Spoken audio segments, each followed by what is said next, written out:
Le Grand Matin Sud Radio, 7h-9h, Jean-Jacques Bourdin. Avec nous, le professeur Robert Cohen, qui est pédiatre infectiologue à l'hôpital intercommunal de Créteil. Bonjour, professeur.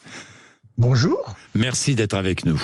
Un enfant sur 250, sont des chiffres de l'INSEE, meurt en France avant son premier anniversaire. Et oui, ce taux de mortalité infantile augmente. Bon, il n'augmente pas d'une manière énorme, mais il augmente, passant de 3,5 décès pour 1000 enfants nés vivants à 4,1 pour 1000 en 2024. En 2011, 3,5 décès, 4,1 en 2024. Pourquoi, professeur ? Eh bien, écoutez, ça c'est une question très difficile parce qu'on ne sait pas exactement pourquoi.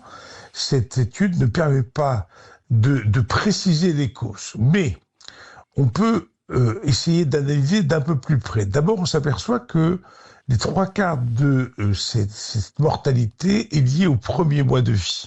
Oui. Et donc, c'est vraiment ici qu'il y a un effort considérable à apporter. À la naissance ou quelques jours après la naissance. Exactement. Bon, ça c'est le premier point. Le deuxième point, c'est que visiblement, les conditions sociales de ces grossesses et de ces petits-enfants n'ont pas la qualité suffisante pour rejoindre les autres pays européens. Il faut bien se rappeler que non seulement on monte, mais on est passé parmi les pays européens les moins efficaces quant à cette prévention des décès précoces. Oui. Alors, il y a beaucoup de choses dans notre système de santé qui ne fonctionnent pas comme ça devrait. Il y a quelque temps, il y a eu des assises de pédiatrie qui ont des assises de l'enfance, par contre, qui ont pointé ce point-là. Il y a aussi la dégradation sociale et l'absence de suivi, la répartition des soins oui. Sur le plan national. Il y a beaucoup de facteurs qui jouent.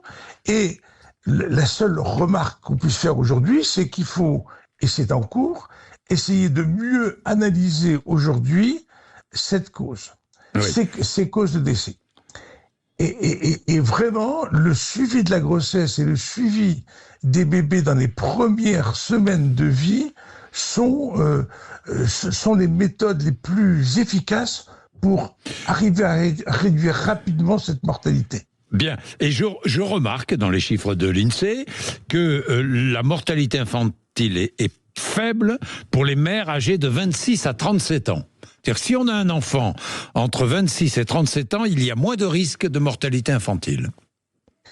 Effectivement, c'est connu depuis très très longtemps. C'est l'âge idéal pour accoucher. Or, vous savez que d'un côté, on a des mamans qui accouchent de plus en plus tard pour diverses raisons et qui augmentent ce risque de mortalité. Et de l'autre côté, des mamans qui ont plutôt des bébés sont souvent dans des conditions sociales moins favorisées qui ne permettent pas d'assurer les suivis, etc.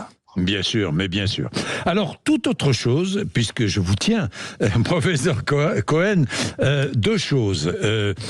Est-ce que vous avez vu le nouveau ministre de la Santé américain qui, pendant un temps, était à fond contre les vaccins, puis qui s'est aperçu que les vaccins pédiatriques étaient utiles. Vous avez vu ça, hein ? Oui, bien sûr, oui. Ouais. Rappelons l'utilité des vaccins, hein, et des vaccins pour les enfants, contre certaines maladies. Heureusement qu'il s'en aperçoit. Quand on n'est pas au pouvoir, on peut toujours émettre des critiques. Hein. Et puis quand on est au pouvoir, on s'aperçoit des chiffres réels. Et les chiffres réels, c'est que dès qu'on baisse les couvertures vaccinales, les maladies repartent. Et en particulier la rougeole aux États-Unis. Quelques baisses de couverture vaccinale aboutit à une remontée très très très rapide de la maladie. Or, pour les vaccins, il suffit de mettre le doute pour faire baisser un peu les couvertures vaccinales. Et ça suffit pour certaines maladies pour repartir. Et que dites-vous au ministre de la Santé américain, Robert Kennedy Jr., qui nous dit que l'autisme est une épidémie ?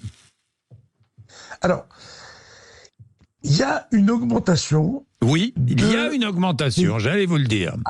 Voilà, il y a une augmentation. Et cette augmentation, elle est réelle, elle dure depuis des années, et c'est très facile d'associer des idées, c'est-à-dire, bah, on vaccine bien les enfants, donc c'est à cause de l'autisme. Or, cette augmentation ce qu'on appelle maintenant des maladies du spectre autistique, parce qu'on a élargi le cas diagnostic, est lié, on fait beaucoup mieux et beaucoup plus tôt le diagnostic de ces maladies. Deux, il y a énormément de facteurs qui jouent, dont en partie l'utilisation des écrans, des précoces. Et vous savez, notre lutte permanente contre l'utilisation précoce des écrans. Et je ne parle pas seulement des écrans des enfants, mais des écrans à l'intérieur des familles. On voit tellement de parents arriver directement et leur premier réflexe, c'est d'allumer leurs écrans, etc. Je ne suis pas sûr que ça augmente nettement suffisant les échanges entre les parents et les enfants. Enfin, il y a des tas d'autres facteurs qui sont suspectés, comme la pollution, comme d'autres facteurs. Donc, établir un fait réel qui est une augmentation des cas d'autisme avec une seule cause, qui est en l'occurrence fausse, c'est vraiment pas la bonne voie. Bien, merci professeur Cohen, il était bon. Ça vous fait réagir, hein, 0826 300 300, il était bon de souligner tout cela.